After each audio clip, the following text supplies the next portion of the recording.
Assalamualaikum warahmatullahi wabarakatuh. Selamat datang di Dongeng Rakyat, tempat di mana legenda, kisah rakyat, dan dongeng Nusantara hidup kembali dengan penuh warna dan makna. Di episode kali ini, kita akan menyelami kisah legendaris dari Tanah Sunda, Tangkuban Perahu, Kutukan dari Gunung, sebuah cerita tentang cinta yang tak seharusnya, amarah yang meledak menjadi kutukan, dan warisan yang membekas dalam bentuk gunung hingga hari ini. Jika kamu ingin kisahmu diceritakan di channel ini, atau ingin namamu menjadi tokoh dalam dongeng rakyat yang kami bacakan, langsung saja kirim pesan ke WhatsApp kami di 0858 1558 9844. Mari kita hidupkan kembali dongeng-dongeng Indonesia, karena setiap cerita rakyat adalah harta budaya yang tak ternilai. Jangan lupa like, komen, share, dan subscribe, agar kisah-kisah rakyat terus menyala di hati kita semua. Di tengah kejayaan kerajaan Parahyangan, hidup seorang putri raja bernama Dayang Sumbi. Ia bukan hanya jelita luar biasa, tetapi juga cerdas dan berbudi luhur. Namun di balik pesona dan kehormatannya sebagai putri istana, Dayang Sumbi menyimpan luka batin yang dalam. Sebagai satu-satunya pewaris tahta, Dayang Sumbi selalu menjadi rebutan para bangsawan dan pangeran dari negeri seberang. Mereka datang silih berganti membawa emas, perak, dan janji-janji manis tentang kejayaan bersama. Namun, hati Dayang Sumbi menolak semuanya. "Kenapa kau selalu menolak lamaran mereka?" tanya sang raja suatu malam dalam ruang pribadi istana. Nada suaranya tegas, namun tampak letih. Dayang Sumbi memandang ke lantai, mencoba menahan air mata. "Karena aku tak ingin dinikahkan hanya demi kekuasaan, Ayahanda. Aku ingin cinta yang lahir dari hati, bukan dari perjanjian politik."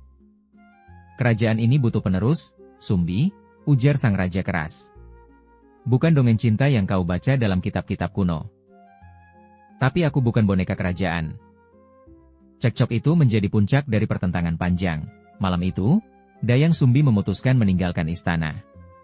Ia meninggalkan segalanya, mahkota, pelayan, dan segala kenyamanan hidup kerajaan. Ia hanya membawa alat tenun, bekal secukupnya, dan tekad untuk menemukan kedamaian dalam pengasingan. Beberapa hari ia berjalan melintasi hutan dan lembah, hingga akhirnya ia jatuh pingsan di tepi sebuah sungai. Saat ia sadar, malam telah turun dan hujan mengguyur lebat.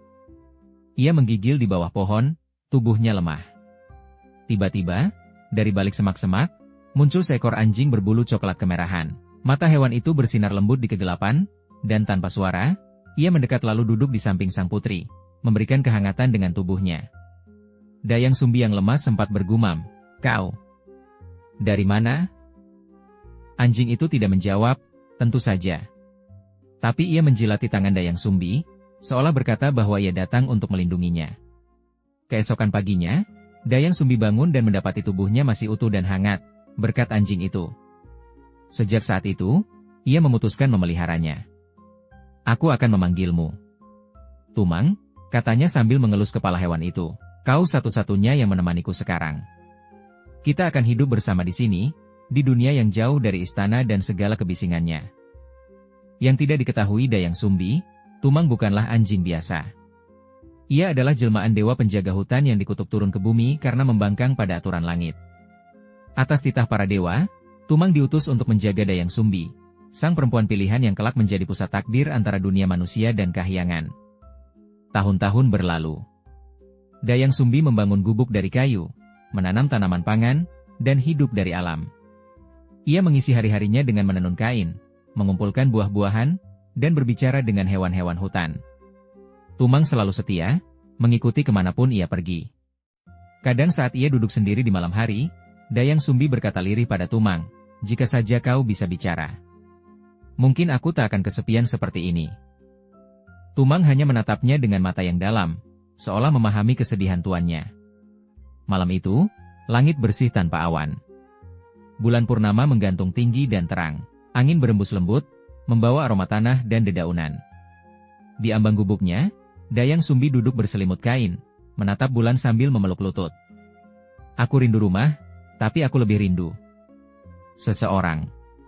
Seseorang yang mencintai aku apa adanya.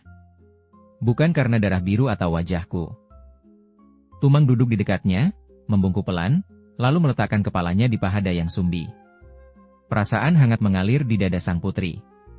Ia membelai kepala Tumang pelan. "Kau satu-satunya makhluk yang setia padaku. Aku tak tahu kenapa, Tapi aku merasa, kau bukan hanya seekor anjing. Malam itu, dalam tidurnya, Dayang Sumbi bermimpi aneh dan indah. Ia bertemu seorang pria tampan bermata lembut dan senyum penuh kasih. Pria itu membisikkan namanya, menyentuh pipinya dengan jemari hangat. Aku Tumang, bisiknya. Dalam wujud asliku. Malam ini, para dewa mengizinkanku menampakkan diri, karena aku mencintaimu. Dalam pelukan pria itu, Dayang Sumbi menangis. Kesepian dan luka-lukanya seolah sembuh seketika. Ia tidak tahu apakah itu nyata atau hanya mimpi. Tapi malam itu terasa nyata, lebih dari sekadar bunga tidur. Pagi harinya, Dayang Sumbi terbangun dengan wajah memerah dan hati bergetar. Tumang duduk di luar gubuk seperti biasa, tapi sorot matanya seolah menyimpan rahasia. Apa yang terjadi semalam? Gumam Dayang Sumbi. Ia memegang dadanya sendiri. Apakah kau benar-benar Tumang yang muncul dalam mimpiku? Hari-hari berlalu, tapi tubuh Dayang Sumbi mulai berubah. Ia sering merasa pusing, mual, dan mudah lelah. Pelayan tua yang kadang datang mengantar hasil hutan segera menyadari apa yang terjadi. Ratu, Anda hamil. Dayang Sumbi terdiam lama. Di wajahnya tak ada ketakutan, hanya getar haru yang dalam. Air matanya mengalir. Ia memandang Tumang yang duduk tenang di sudut gubuk. Aku tidak tahu bagaimana ini mungkin, bisiknya, tapi aku yakin. Anak ini datang dari cinta yang hanya bisa dijelaskan oleh takdir. Dan dari rahimnya, kelak akan lahir seorang anak lelaki yang tampan dan sakti. Anak dari keajaiban. Anak dari pertemuan dua dunia. Anak yang kelak membawa cinta dan kutukan dalam satu nama, Sang Kuryang. Hujan turun deras membasahi atap gubuk sederhana di tengah hutan. Angin malam menggerakkan pepohonan, seolah alam tahu bahwa malam itu akan lahir seorang anak yang kelak mengubah nasib dunia manusia dan kahyangan. Di dalam gubuk, Dayang Sumbi terbaring lemah. Tubuhnya berkeringat dan wajahnya pucat. Rintihan lirih keluar dari bibirnya. Tumang. Tumang, suaranya lemah, nyaris tak terdengar. Tumang, anjing penjaganya yang setia, duduk gelisah di sudut ruangan. Mata coklatnya memandang Dayang Sumbi penuh cemas. Ia mengendus-endus udara, menggonggong kecil, lalu melolong ke langit seolah memanggil kekuatan langit untuk membantu perempuan yang dicintainya. Seorang dukun tua perempuan dari desa yang biasa membantu kelahiran sudah ada di sisi Dayang Sumbi. Tangannya cekatan, namun wajahnya tak bisa menyembunyikan ketegangan. Ratu, mohon bertahan. Sedikit lagi. Anak ini akan lahir. Dayang Sumbi menggigit bibirnya kuat-kuat, menahan rasa sakit yang datang seperti gelombang tanpa henti. Aku tak kuat lagi. Jangan bicara seperti itu, ucap sang dukun. Kau perempuan kuat, Ratu. Kau ditakdirkan untuk membawa kehidupan baru ke dunia ini. Dayang Sumbi mencengkeram tikar anyaman di bawah tubuhnya. Air mata membasahi pipinya. Anak ini bukan anak biasa. Dan saat petir menggelegar memecah langit malam, tangisan bayi menggema di dalam gubuk. Laki-laki. Tangisan yang nyaring dan penuh tenaga, seolah bayi itu membawa kekuatan dari dua dunia, manusia dan dewa. Dayang Sumbi terisak, menatap wajah mungil itu di pelukan sang dukun. Bibirnya bergetar. Dia sempurna. Tumang mendekat pelan. Matanya menyiratkan sesuatu yang lebih dari sekadar naluri seekor hewan. Ia menjilati tangan Dayang Sumbi, dan bayi itu pun terdiam sesaat, seolah mengenali kehadiran ayahnya. Beberapa hari kemudian, setelah tubuhnya mulai pulih, Dayang Sumbi duduk di beranda gubuk dengan bayinya dalam pelukan. Sinar matahari menyinari wajah mereka. Tumang duduk di sisi kiri, setia seperti biasa. Aku akan menamakanmu Sang Kuryang, kata Dayang Sumbi lembut. Nama yang berarti, cahaya harapan dari kehampaan. Kau adalah cahaya dalam hidupku. Kau hadiah dari cinta yang tak bisa dijelaskan. Tumang menatap anak itu, lalu menatap Dayang Sumbi. Sejenak, waktu seakan berhenti. Apakah aku berdosa? Bisik Dayang Sumbi lirih sambil membelai kepala Tumang. Mereka tidak akan pernah mengerti. Dunia tidak akan pernah menerima ini. Tumang hanya menunduk, dan Dayang Sumbi menghela napas panjang. Waktu berlalu, Sang Kuryang tumbuh menjadi anak yang lincah dan cerdas. Ia sering bertanya tentang ayahnya, terutama saat melihat anak-anak kijang hutan bermain bersama induknya. "Ibu, di mana ayahku?" tanya Sang Kuryang suatu pagi, setelah ia dan Dayang Sumbi memetik buah hutan. Dayang Sumbi tersentak. Ia memandang Tumang yang tengah duduk di kejauhan, lalu menarik napas dalam-dalam. "Dia sudah tiada, Nak," jawabnya pelan. "Tapi dia selalu mengawasimu dari jauh. Dia adalah makhluk mulia yang telah berkorban untuk kita." Sang Kuryang menunduk. "Apakah dia seorang satria?" Dayang Sumbi mengangguk sambil tersenyum tipis. "Lebih dari itu. Dia penjaga, pelindung. Kau akan mewarisi kekuatannya. Kalau begitu, aku ingin jadi seperti dia. Kuat dan pemberani." Dayang Sumbi mengelus kepala anaknya, namun dalam hatinya ada kekhawatiran besar. Ia tahu suatu saat nanti, Sang Kuryang akan tahu kebenaran tentang asal-usulnya. Dan ketika hari itu tiba, apakah Sang Kuryang akan memaafkan ibunya? Tahun demi tahun berganti. Sang Kuryang semakin besar dan tangkas. Ia pandai memanah, cerdik dalam berburu, dan memiliki kekuatan yang luar biasa untuk anak seusianya. Namun, tiap kali Sang Kuryang melihat Tumang, ia merasa aneh. Seolah ada ikatan tak kasat mata yang lebih kuat dari sekadar peliharaan. "Tumang selalu mengerti aku, Bu. Bahkan sebelum aku bicara, dia sudah tahu yang aku mau." "Apakah itu biasa?" tanya Sang Kuryang. Dayang Sumbi menggeleng sambil tersenyum getir. "Karena dia lebih dari sekadar anjing, Nak. Dia temanmu, penjagamu." Sang Kuryang memeluk Tumang dengan sayang. "Kalau begitu, aku akan selalu menjaga Tumang, seperti dia menjagaku." Dan Dayang Sumbi, yang berdiri tak jauh, menatap mereka dengan mata basah. "Kalau saja kau tahu siapa sebenarnya dia, Sang Kuryang. Kalau saja kau tahu." Namun takdir selalu berjalan sesuai kehendaknya. Dan rahasia yang disimpan, sebesar apapun, tak akan bisa disembunyikan selamanya. Di balik senyum anak itu, tersimpan warisan dari dunia dewa dan kutukan yang akan menanti. Mentari pagi menyelinap di antara rimbunnya pepohonan hutan, memantulkan cahaya keemasan di embun yang menggantung di ujung dedaunan. Suasana hening itu dipecahkan oleh tawa riang seorang anak kecil. "Hiya, lihat, Bu. Aku berhasil memanah daun itu dari jauh." Dayang Sumbi tersenyum lembut dari ambang pintu gubuk, melihat putranya, Sang Kuryang, berlari kegirangan sambil membawa busur dan anak panah buatan sendiri. "Hebat sekali, Nak," sahutnya, bangga namun juga cemas. "Tapi hati-hati, ya. Jangan sampai kau terluka." Sang Kuryang berhenti di hadapan ibunya, matanya berbinar-binar. "Tumang mengajariku cara membidik, Bu. Dia luar biasa. Tadi dia menggonggong sekali, terus aku tahu harus mengarah ke kiri." Di belakangnya, Tumang si anjing besar duduk sambil mengibas-ngibaskan ekornya. Mata coklatnya teduh dan penuh perhatian. Dia bukan anjing biasa, ia adalah makhluk titisan dewa, dan ayah kandung dari anak yang kini begitu ceria di hadapannya. Dayang Sumbi berjongkok, mengusap wajah anaknya yang penuh lumpur dan debu. "Kau anak yang cerdas, Sang Kuryang. Tapi ingat, kekuatan bukan segalanya. Kau harus punya hati yang lembut juga." Sang Kuryang memiringkan kepalanya. "Apa maksud ibu?" Dayang Sumbi menatap jauh ke dalam matanya. "Jangan jadi orang yang hanya tahu bagaimana caranya menang. Jadilah orang yang tahu mengapa ia harus menang." Sang Kuryang terdiam sejenak, lalu mengangguk pelan. "Aku akan jadi seperti itu, Bu. Aku janji." Hari-hari mereka berjalan damai. Setiap pagi Sang Kuryang dan Tumang berburu binatang kecil di hutan. Kadang hanya tupai atau burung, kadang rusa kecil yang lincah. "Tumang, diam di situ ya.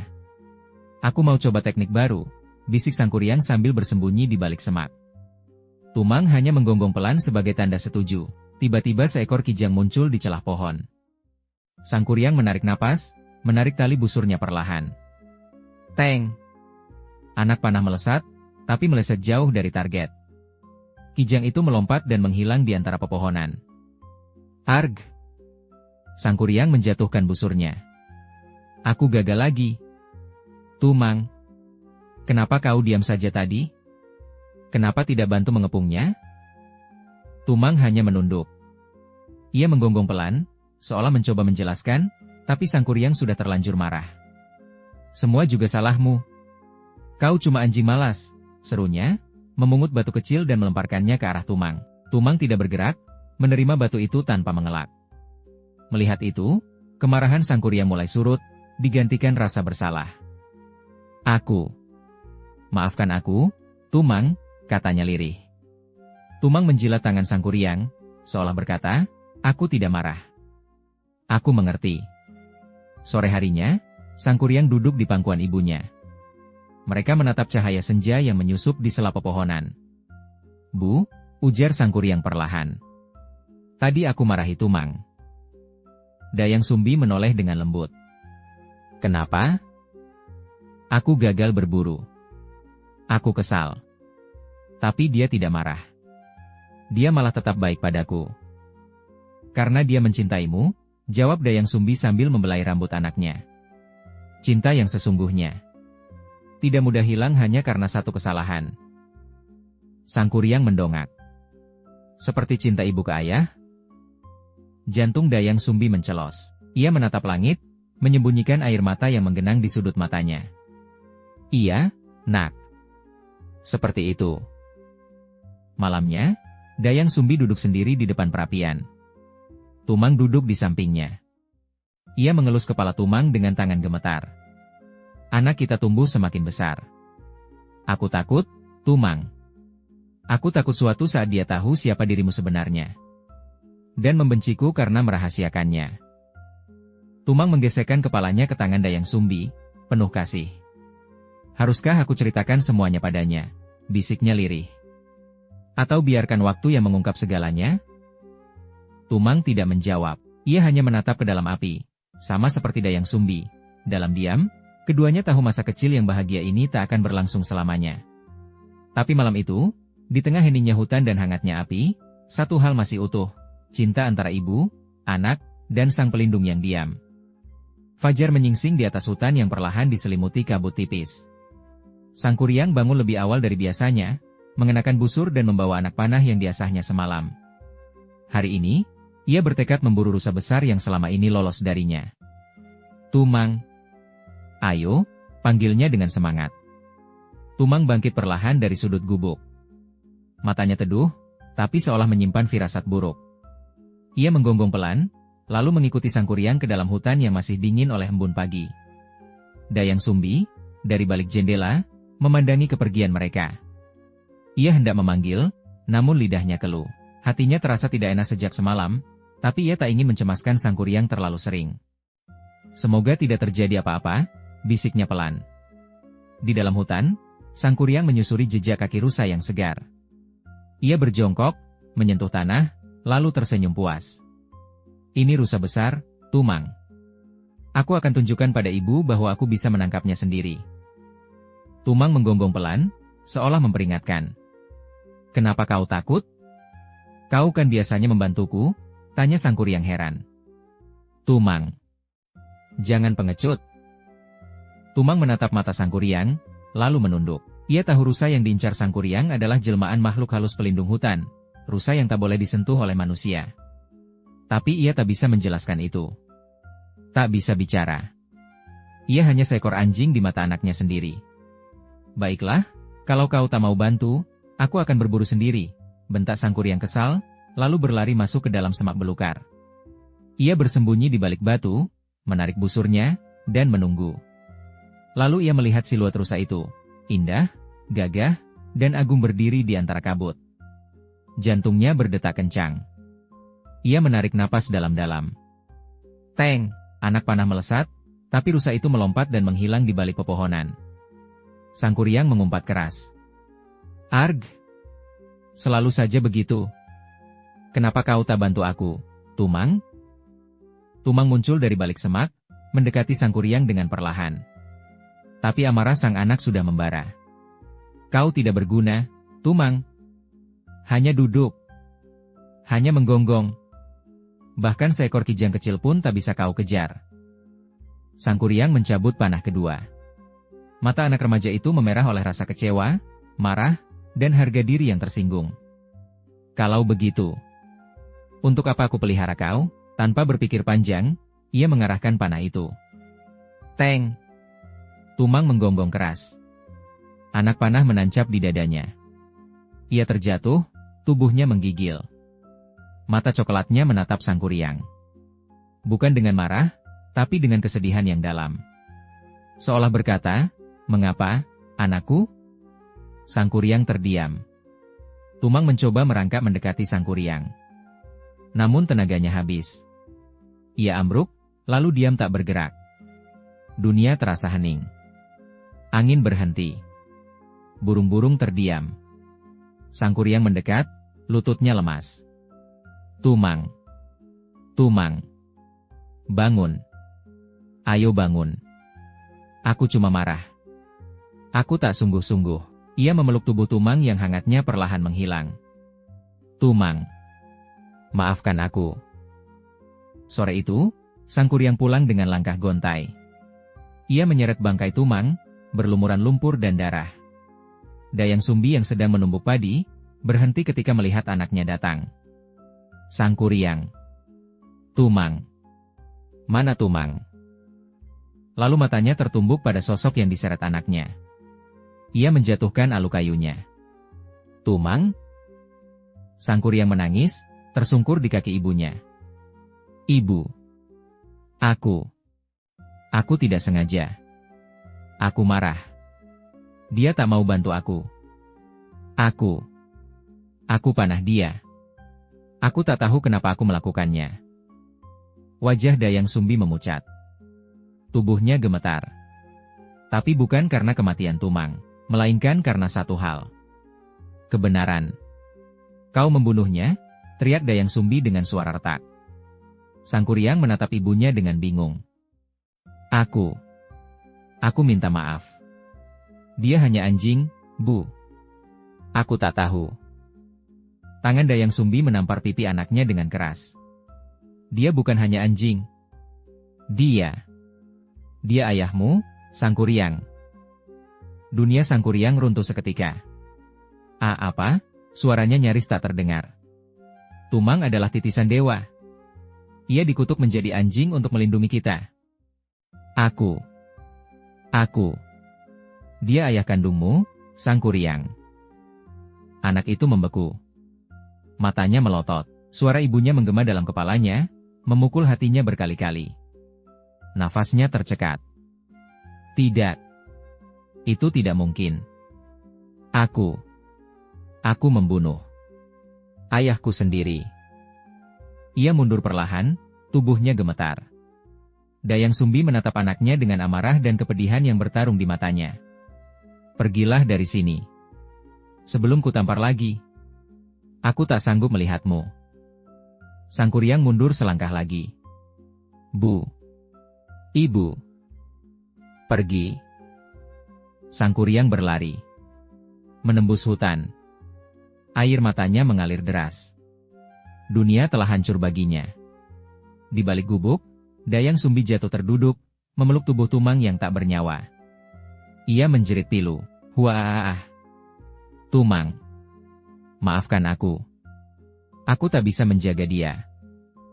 Angin malam mulai turun, dan bersama embun yang jatuh dari langit, air mata seorang ibu menyatu dengan tanah, menandai perpisahan anak dan ibu yang dibatasi oleh kematian dan kutukan. Hutan lebat kini menjadi sahabat sekaligus musuh bagi Sang Kuryang. Ia berjalan tanpa arah, dengan pakaian lusuh, tubuh penuh luka ranting, dan jiwa yang koyak.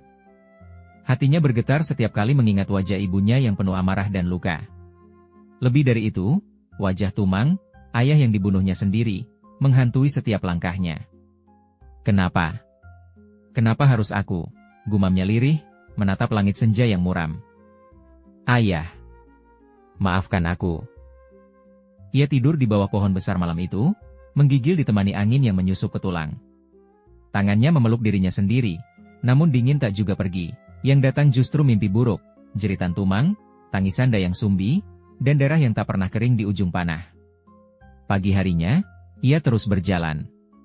Sampai akhirnya, ia tiba di sebuah desa asing. Penduduk memandangnya curiga, pakaian compang-camping, rambut kusut, dan mata tajam seperti serigala liar. "Siapa kau?" Tanya seorang lelaki tua di ladang. Sangkuriang menunduk. Aku hanya seorang pengembara. Kau terlihat seperti pencuri yang kalah berkelahi, ejek lelaki lain. Apa kau lari dari rumah? Sangkuriang menahan diri. Ia ingin marah, tapi rasa malu terlalu besar. Ia hanya mengangguk. Aku mencari tempat untuk belajar. Dan memperbaiki diriku. Lelaki tua itu menatapnya lama. Ada sesuatu di mata pemuda itu, kesedihan yang dalam dan tekad yang tak biasa. Aku tahu tempatnya, katanya. Di puncak bukit sana, ada padepokan tua. Guru sakti bernama Ki Gurna tinggal di sana. Tapi tak mudah untuk menjadi muridnya. Sangkuriang menatap ke arah bukit yang dimaksud. Aku akan pergi ke sana. Terima kasih. Perjalanan menuju padepokan penuh rintangan. Sangkuriang harus menyeberangi sungai deras, mendaki batu terjal, dan menahan lapar selama 3 hari. Tapi setiap kali ia ingin menyerah, wajah Tumang muncul di benaknya. Aku harus menebus dosaku. Aku harus jadi lebih kuat. Lebih bijak. Akhirnya, ia sampai di kaki padepokan. Di sana, seorang pria tua berjubah putih sedang menyapu halaman. Matanya sipit, tapi sorotnya tajam seperti burung elang. Siapa kau? Tanyanya tanpa menoleh. Saya ingin menjadi murid, guru, jawab Sangkuriang sopan. Banyak yang datang ingin jadi murid. Tapi tak semua pantas, kata Ki Gurna. Apa yang ingin kau cari di sini? Sangkuriang menunduk. Saya ingin menebus dosa. Saya telah membunuh ayah saya sendiri. Saya tak layak hidup. Tapi saya ingin berubah. Ki Gurna berhenti menyapu. Ia menoleh, menatap pemuda itu lama.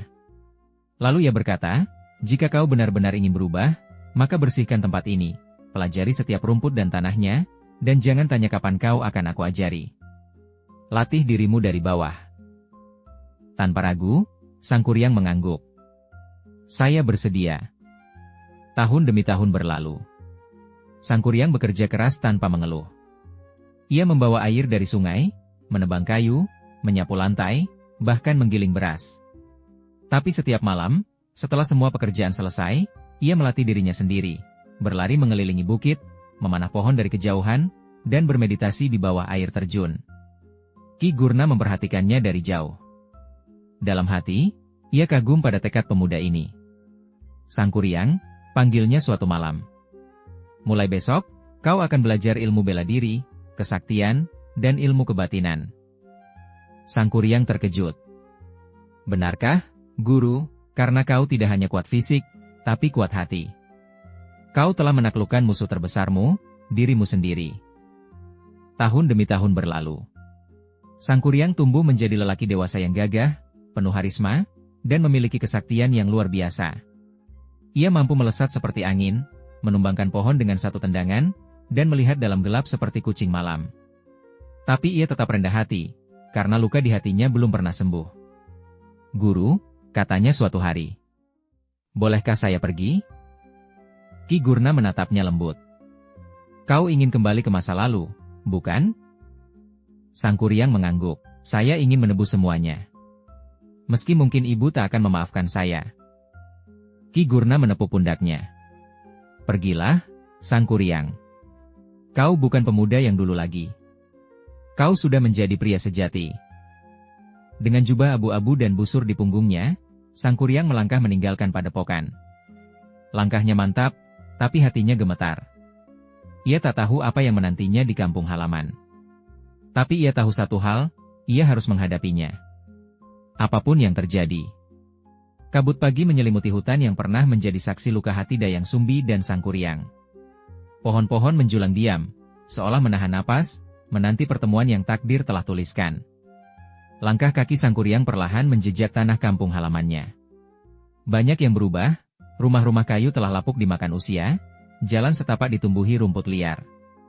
Namun aroma tanah dan desir angin masih sama. Semua memanggil kenangan. Hutan ini, gumamnya. Tempat aku tumbuh, tempat aku kehilangan. Ia menghela napas panjang, menahan sesak yang mendadak datang. Sementara itu, di sebuah rumah kayu di tepi hutan, Dayang Sumbi duduk di beranda. Wajahnya tak menua sedikit pun. Kulitnya tetap halus, rambutnya hitam legam, dan matanya teduh. Semua karena anugerah dewa, sebuah kutukan sekaligus berkah, agar ia bisa terus menanti anaknya kembali. 20 tahun berlalu, bisiknya sambil memintal benang. Apakah kau masih hidup, Sang Kuryang? Setiap malam ia berdoa, memohon agar sang putra menemukan jalan kembali. Meski luka lama belum sembuh, cinta seorang ibu tak pernah padam. Tak jauh dari sana, Sang Kuryang yang kelelahan memutuskan beristirahat di bawah pohon rindang. Angin berbisik lembut, burung-burung bernyanyi seolah menyambut kepulangannya. Namun matanya tertuju pada siluet seorang wanita anggun yang sedang berjalan di kejauhan, membawa kendi di atas kepala. Perempuan itu begitu tenang, anggun, dan wajahnya, entah mengapa, membuat dada Sang Kuryang berdebar aneh. Ia berdiri dan menghampirinya. "Permisi, Nona," sapa Sang Kuryang. Dayang Sumbi menoleh, kaget melihat sosok tinggi besar dengan mata tajam namun wajah teduh. "Ya, ada apa, Tuan?" tanyanya sopan. "Aku baru saja kembali dari pengembaraan panjang. Kampung ini, seolah asing, tapi juga akrab. Bolehkah aku bertanya, siapa namamu?" Dayang Sumbi menatap pria itu lekat-lekat. Ada yang aneh. Matanya, sorot wajahnya, mengingatkannya pada seseorang yang pernah ia kenal dan cintai, sebagai seorang ibu. "Namaku Sumbi," jawabnya perlahan. "Aku tinggal di ujung hutan ini. Sendiri." Sang Kuryang tersenyum. "Sumbi? Nama yang indah. Aku sangkala, seorang pengelana." Ia menyembunyikan nama aslinya. Tak ingin masa lalu membayangi pertemuan ini. Dayang Sumbi sedikit tersenyum. Tapi hatinya bergetar. Sangkala? Tapi matanya seperti Sang Kuryang. "Tidak, itu tidak mungkin." "Bolehkah aku menginap semalam di rumahmu?" tanya Sang Kuryang tiba-tiba. "Aku lelah. Tapi, mungkin, juga karena aku ingin tahu lebih banyak tentangmu." Dayang Sumbi terdiam sejenak. "Baiklah, ikutlah." Malam itu, mereka duduk di depan api unggun. Sang Kuryang menceritakan pengembaraannya, tentang gurunya, ilmu yang ia pelajari, dan bagaimana ia ingin menebus kesalahan masa lalu. Namun ia tak menyebut apa kesalahannya. Dayang Sumbi mendengarkan dengan hati campur aduk. "Kau, mengingatkanku pada anakku," katanya pelan. "Ia pergi bertahun-tahun lalu. Tak pernah kembali." "Apakah kau masih menunggunya?" tanya Sang Kuryang lirih. Dayang Sumbi mengangguk, menahan air mata. "Ya, meski mungkin ia tak akan pernah kembali, aku tetap menunggunya."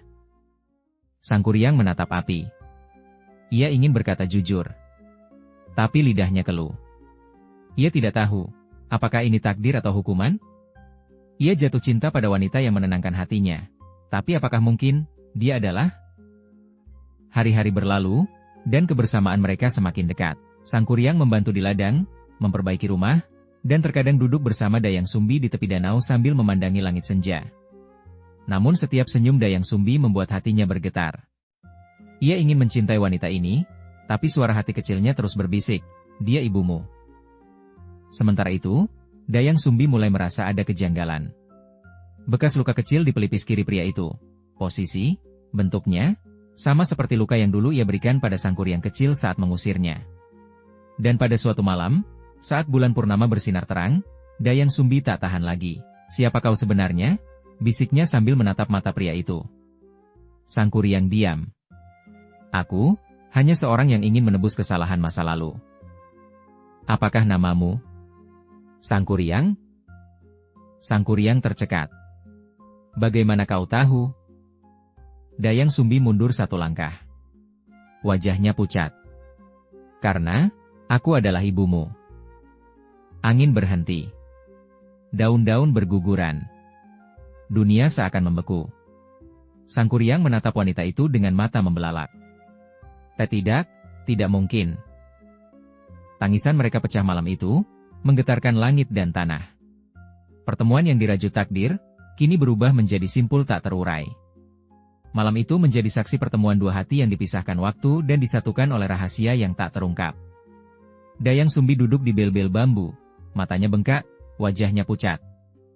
Di hadapannya, Sang Kuryang berdiri kaku, seolah petir telah menyambar dadanya. "Jadi, benar kau ibuku?" bisik Sang Kuryang lirih, nyaris tak percaya.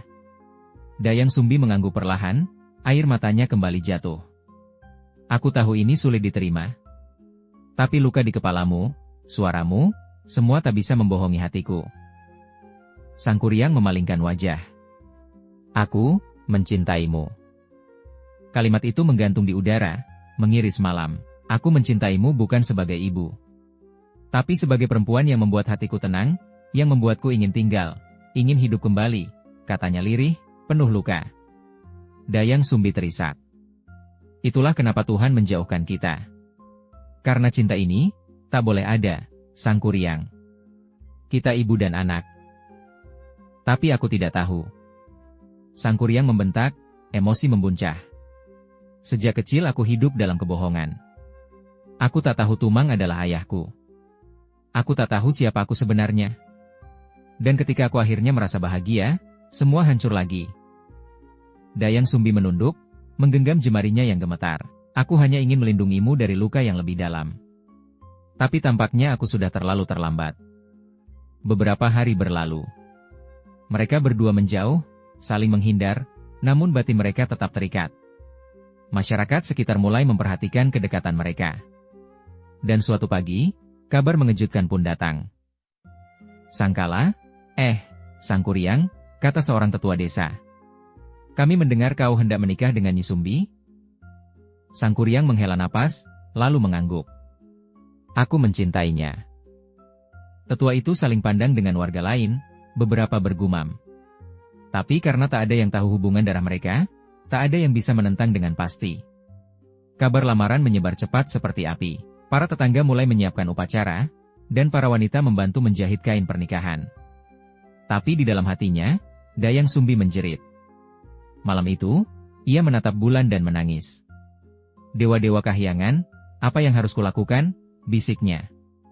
"Jika aku menolak, ia akan hancur. Jika aku menerima, maka kutukan akan abadi." Sang Kuryang datang menghampiri, membawa setangkai bunga liar. "Aku tahu kau masih ragu," katanya pelan. "Tapi aku sungguh mencintaimu, Sumbi. Bukan karena masa lalu. Tapi karena apa yang kau berikan padaku kini. Kedamaian. Beritahu aku," katanya dingin, "apa yang sebenarnya kau inginkan. Jika bukan cinta, apa?" Dayang Sumbi menatapnya dengan mata sembab. "Kau tak akan bisa memilikiku, Sang Kuryang. Bukan karena aku tak cinta. Tapi karena kita tak seharusnya bersatu. Itu melanggar kodrat." "Tapi cinta ini nyata." Sang Kuryang berseru. "Kau tahu itu. Bahkan sebelum kau tahu aku anakmu, kau juga merasakan yang sama." Dayang Sumbi tak menjawab, hanya menunduk. Tangisnya jatuh lagi. "Kalau begitu," kata Sang Kuryang lirih, "berikan aku satu kesempatan terakhir. Jika aku bisa membuktikan bahwa aku layak memilikimu, terlepas dari darah, maka kau akan menerima cintaku." Dayang Sumbi menggeleng pelan. "Kau terlalu keras kepala, nak. Berikan syarat." "Yang paling mustahil pun akan kulakukan," desaknya. Dayang Sumbi terdiam lama. Lalu akhirnya, ia menatapnya dengan tatapan dalam, seperti menembus waktu. "Baik. Kalau itu yang kau inginkan," katanya berat. "Buatkan aku danau seluas lautan. Dan perahu raksasa untuk menyeberanginya. Semua itu harus selesai, sebelum fajar menyingsing." Sang Kuryang menatapnya dengan mata terbelalak. Ia sempat terdiam, tapi kemudian, bibirnya tersenyum kecut. "Jadi kau benar-benar ingin aku gagal?" "Tidak," jawab Dayang Sumbi. "Aku ingin kau sadar, bahwa terkadang, cinta harus tahu batas." Sang Kuryang berdiri tegak. "Baik. Akan kupenuhi permintaanmu. Akan kuajak malam dan makhluk-makhluk alam membantuku." Ia menatap langit yang mulai kelam. Sebelum matahari terbit besok, semuanya akan selesai. Dayang Sumbi memandangi kepergian Sang Kuryang dengan hati bergetar. "Dewa-dewa Kahyangan, jika ini kehendak Mu, kuatkan aku. Jangan biarkan kutukan ini menjadi kenyataan." Di puncak bukit, Sang Kuryang berteriak ke langit, menyeru para makhluk halus dan roh yang dulu membantunya. Bangkitlah kalian. Malam ini kita menantang takdir. Langit pun bergemuruh. Kabut tebal menyelimuti tanah, dan satu persatu, jin dan makhluk gaib muncul dari balik pepohonan. Sang Kuryang menunjuk ke lembah. Di sana, kalian gali danau. Di sana, bangun perahu. Malam itu, suara-suara gaib menggema. Tanah bergetar, pohon-pohon tumbang. Air mulai mengalir deras membentuk danau, sementara perahu besar dari kayu raksasa mulai dirakit. Sementara itu, Dayang Sumbi tidak bisa tidur. Jantungnya berdebar tak menentu. Di kejauhan, ia bisa merasakan tanah bergetar, mendengar suara-suara aneh dari balik hutan. Ia tahu, Sang Kuryang hampir berhasil. Dan jika itu terjadi, ia akan kehilangan segalanya. Fajar tinggal beberapa jam lagi. Dan pekerjaan Sang Kuryang hampir rampung. Babak akhir dari takdir cinta terlarang itu semakin mendekat. Langit malam semakin gelap, seolah turut menyimpan rahasia besar yang akan segera terungkap. Hutan di sekeliling gunung menjadi hidup oleh aktivitas yang tak kasat mata. Angin berdesir dingin, membawa bisikan dari makhluk-makhluk yang tak dikenal oleh manusia biasa. Sang Kuryang berdiri di atas batu besar, menatap lembah di bawahnya dengan sorot mata penuh ambisi. Waktunya hampir habis, bisiknya. Tapi aku tidak akan gagal. Aku tidak boleh gagal. Ia mengangkat tangannya ke udara. Dari sela kabut yang menggulung, muncul barisan makhluk gaib. Jin bertubuh hitam pekat, raksasa bermata satu, siluman berwujud hewan aneh, dan roh-roh penjaga hutan. Mereka berdiri diam menantikan perintah. Sang Kuryang berbicara lantang, suaranya menggema ke seluruh penjuru malam. Wahai para penunggu alam. Aku, Sang Kuryang, memohon kekuatan kalian. Bantu aku menyelesaikan tugas ini, bangun danau sebesar samudra, dan rakit perahu raksasa sebelum fajar menyingsing. Para makhluk itu mengangguk serempak, lalu menyebar. Dengan kecepatan luar biasa, mereka menggali lembah, menciptakan aliran air dari sungai, mengeruk tanah dengan tangan, sihir, dan kekuatan gaib. Pohon-pohon besar ditumbangkan oleh raksasa bermata satu. Kayu-kayunya disusun cepat menjadi rangka perahu.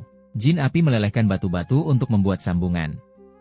Siluman air menyalurkan aliran dari gunung-gunung jauh, mengisi lembah menjadi danau. Sang Kuryang bekerja di tengah mereka, tak kenal lelah. Tangannya berdarah, pakaiannya kotor, tapi semangatnya tak goyah. Sementara itu, Dayang Sumbi terjaga di dalam rumah, duduk di atas tikar pandan dengan wajah pucat pasi. Ia merasakan aura magis yang menebal, tekanan yang membuat dadanya sesak. Ia berdiri dan melangkah keluar rumah, memandangi langit timur yang masih gelap. Tidak, dia akan berhasil jika aku tidak bertindak, bisiknya. Dayang Sumbi berlari ke balai desa, membangunkan para tetua dan warga. Cepat! Bangunkan semua orang. Nyalakan obor, tumbuk padi, bunyikan kentongan. Kita harus membuat seolah-olah fajar sudah datang. Warga terkejut dan bingung. Tapi, Gusti Putri, malam belum habis. Lakukan saja. Ini demi keselamatan kita semua, teriak Dayang Sumbi, suaranya mengandung kepanikan dan kesungguhan. Tak lama kemudian, suara kentongan mulai menggema. Tok tok tok. Dung dung dung. Para wanita menumbuk padi di lesung, menciptakan bunyi khas pagi hari. Obor dinyalakan di seluruh penjuru desa. Ayam-ayam dibangunkan paksa agar berkokok. Dari kejauhan, cahaya oranye samar mulai tampak memancar ke langit, seolah matahari hendak terbit. Para jin dan makhluk gaib berhenti sejenak. Fajar telah datang, jerit salah satu siluman air. Tidak. Kita belum selesai, teriak jin bertanduk. Tapi satu persatu mereka mulai memudar, kembali ke alam asal mereka. Tak ada makhluk gaib yang berani melanggar batas waktu antara malam dan siang. Dalam sekejap, suara kerja terhenti. Pekerjaan terbengkalai, dan Sang Kuryang berdiri sendiri di tengah danau yang belum penuh, di samping perahu yang belum selesai. Ia menggenggam kayu di tangannya. Nafasnya terengah, dadanya naik turun. Matanya menatap langit timur, dan menyadari bahwa itu hanyalah tipuan. Tidak. Ia berlari ke bukit, memandang desa yang mulai terang. Ia melihat obor, mendengar kentongan, melihat warga yang berpura-pura menyambut pagi. Lalu, Ia melihat Dayang Sumbi berdiri di antara mereka, menatapnya dengan wajah sedih. "Kau menipuku," gumamnya lirih. "Kau lebih memilih kebohongan daripada aku." Emosi Sang Kuryang meledak. Matanya berubah merah. Wajahnya mengeras. Ia memekik keras, suara yang mengguncang langit. "Kalian semua menipuku. Bahkan kau, yang kucinta sepenuh hati." Langit seakan menangis. Hujan turun deras, memadamkan obor yang tersisa.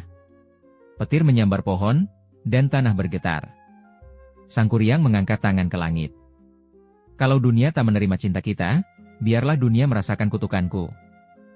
Kemudian ia berlari menuju perahu besar yang belum jadi. Dengan amarah membuncah, ia menendang perahu itu sekuat tenaga. Duar, perahu itu terlempar jauh ke utara, membentur tanah dan berguling-guling sebelum akhirnya terbalik. Tanah bergetar. Langit berubah kelam. "Ampuni dia. Tuhan, ampuni anakku," ucap Dayang Sumbi dengan suara terakhir yang lirih, sebelum tubuhnya menghilang diselimuti cahaya putih. Dan dari tempat perahu itu jatuh, terbentuklah gunung besar dengan bentuk menyerupai perahu terbalik. Itulah Gunung Tangkuban Perahu. Sang Kuryang menghilang di balik kabut. Hujan telah reda, namun bumi masih menyimpan jejak murka yang mengguncangnya. Gunung itu kini berdiri dalam diam. Perahu raksasa yang terbalik menjadi saksi bisu dari cinta yang dikutuk semesta. Kabut turun pelan, menyelimuti pepohonan, bebatuan, dan kesedihan yang belum selesai. Namun satu hal yang membuat para penduduk bertanya-tanya. Dayang Sumbi menghilang. "Dia ada di bukit itu semalam," seru salah satu penduduk yang menemukan bekas telapak kakinya yang membekas di tanah basah. "Tapi sekarang tak ada jejak, tak ada tubuh." Gusti Putri, lenyap begitu saja. Orang-orang mulai berkumpul. Para tetua berdoa. Wanita-wanita desa menangis. Tak ada jasad ditemukan. Tak ada tanda-tanda bahwa ia masih hidup, atau telah mati. Hanya satu yang tersisa, selendang sutra putih, tergeletak di atas batu besar, basah oleh embun pagi. Selendang yang dulu selalu dipakai Dayang Sumbi sejak ia muda, sejak ia memilih mengasingkan diri dari istana. Beberapa percaya bahwa ia telah kembali ke kahyangan, dibawa oleh para dewa yang tak tega melihat luka hatinya. Mereka percaya Dayang Sumbi bukan wanita biasa. Ia adalah titisan langit, dan cinta sucinya kepada anaknya adalah bentuk pengorbanan tertinggi. Namun, ada juga yang berkata lain. Seorang dukun tua yang tinggal di kaki gunung berkata dengan suara lirih pada malam bulan purnama, Dayang Sumbi tidak mati, dan tidak pula naik ke kahyangan. Ia menjadi penunggu rimba. Rohnya terikat oleh rasa bersalah, oleh cinta yang tak sempat ditebus. Ia masih ada, menyendiri di kedalaman hutan, menangis di antara angin dan kabut. Konon, kadang saat fajar menyingsing di kaki gunung Tangkuban Perahu, terdengar suara nyanyian pelan. Suara wanita yang merintih, seolah menyesali pilihan, memanggil nama yang tak bisa ia miliki. "Sang Kuryang, maafkan aku." Waktu berlalu. Musim berganti.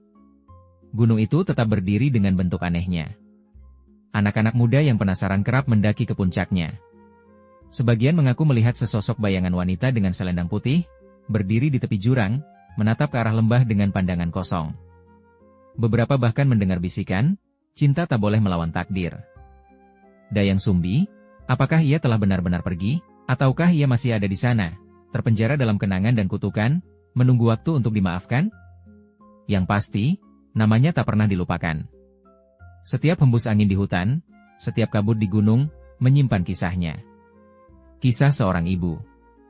Kisah seorang wanita yang harus memilih antara cinta dan larangan. Waktu terus berjalan. Tahun berganti, generasi demi generasi berlalu. Namun satu hal tetap tak berubah. Gunung Tangkuban Perahu, berdiri megah di utara tanah Sunda, seolah menantang langit dan menyimpan luka masa silam. Gunung itu tidak meletus. Ia tidak menggelegak dengan lava panas, tidak memuntahkan abu pekat ke langit. Ia hanya diam. Diam. Seolah menanggung beban rahasia besar yang tak boleh dibuka. "Kenapa gunung itu bentuknya seperti perahu terbalik, Ayah?" tanya seorang anak kecil kepada ayahnya saat mereka berdiri di pinggir kawah. Si ayah terdiam sejenak, lalu duduk dan mengangkat anaknya ke pangkuannya. "Karena gunung ini adalah perahu yang dibalik oleh seorang lelaki patah hati," ucapnya perlahan. Lelaki itu sangat sakti. Tapi hatinya hancur karena cinta yang dilarang. Ibunya sendiri menolaknya, karena dia tidak tahu bahwa wanita yang ia cintai adalah darah dagingnya sendiri. Anak itu terdiam, matanya menatap bentuk gunung yang ganjil itu. Dia marah, ya? Iya. Tapi lebih dari marah, dia merasa dikhianati, kata si ayah, menatap kawah putih kehijauan yang mengepul samar. Lalu ibunya, kemana dia? Itu, pertanyaan yang tak bisa dijawab siapapun, jawab si ayah lirih. Tapi sebagian orang bilang, dia masih di sini. Menjaga gunung ini. Menangisi pilihan yang pernah ia ambil. Gunung Tangkuban Perahu bukan sekadar gunung bagi masyarakat Sunda. Ia adalah lambang dari kisah yang menyimpan pesan, tentang cinta yang tak boleh melewati batas, tentang takdir yang harus dihormati, dan tentang luka yang membekas dalam diam.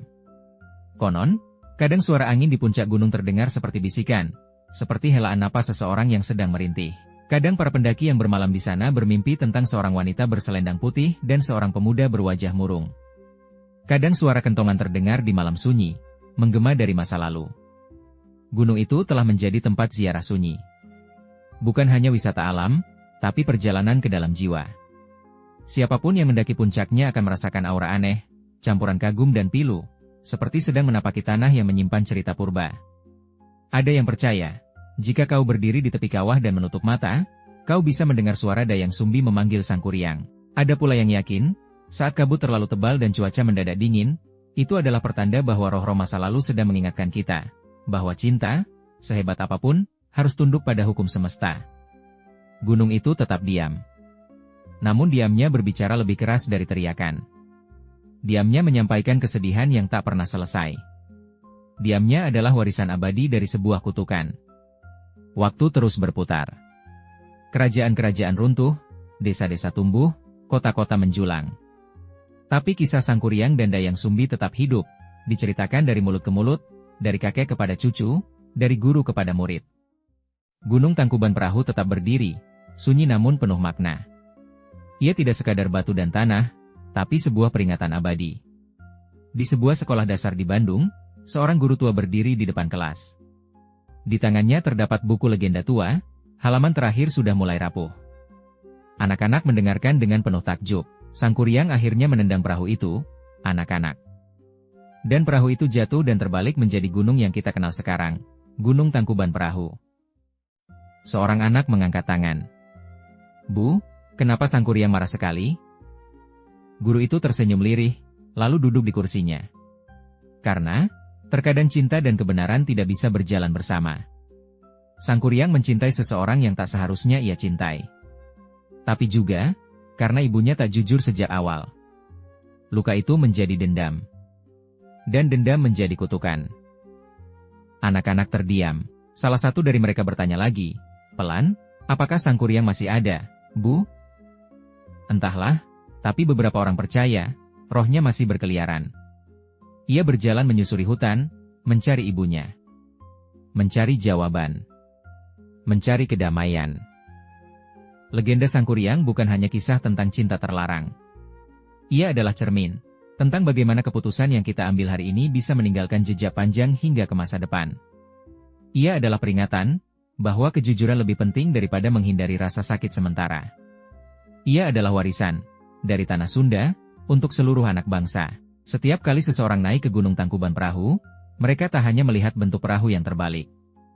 Mereka mendaki sebuah cerita. Mereka menapaki tanah yang mengandung air mata, darah, dan cinta yang tak tersampaikan. Dan setiap kali kabut turun perlahan di puncak gunung itu, seolah semesta ingin mengingatkan, cinta adalah anugerah, tapi jika tak disertai kebenaran, ia bisa menjadi kutukan. Kini, masyarakat Sunda menjaga cerita ini. Mereka menulisnya dalam buku, menggambarnya di dinding sekolah, menyajikannya dalam teater tradisional dan pertunjukan wayang. Mereka menjadikannya bagian dari jati diri. Karena legenda bukan untuk dilupakan, tapi untuk dipahami. Untuk diwariskan. Agar generasi mendatang tahu bahwa di balik gunung yang megah itu, tersembunyi kisah cinta, pengorbanan, dan penyesalan, kisah yang terus hidup dalam hati manusia. Dan itulah kisah legendaris Tangkuban Perahu, dongeng rakyat yang tak hanya memikat hati, tapi juga menyimpan pelajaran hidup yang mendalam. Bahwa cinta harus dibarengi dengan kejujuran, bahwa dendam hanya akan melahirkan kehancuran, dan bahwa sebuah kebohongan, meski niatnya baik, bisa membawa luka yang tak tersembuhkan. Setiap gunung, setiap legenda, menyimpan pesan untuk kita semua. Mari jaga warisan budaya kita, dan jadikan setiap dongeng sebagai cermin untuk menjalani hidup yang lebih bijaksana. Kalau kamu punya kisah yang ingin kami ceritakan, atau ingin namamu muncul sebagai tokoh di cerita dongeng rakyat, langsung saja kirim pesan ke WhatsApp kami di 0858 1558 9844. Sampai jumpa di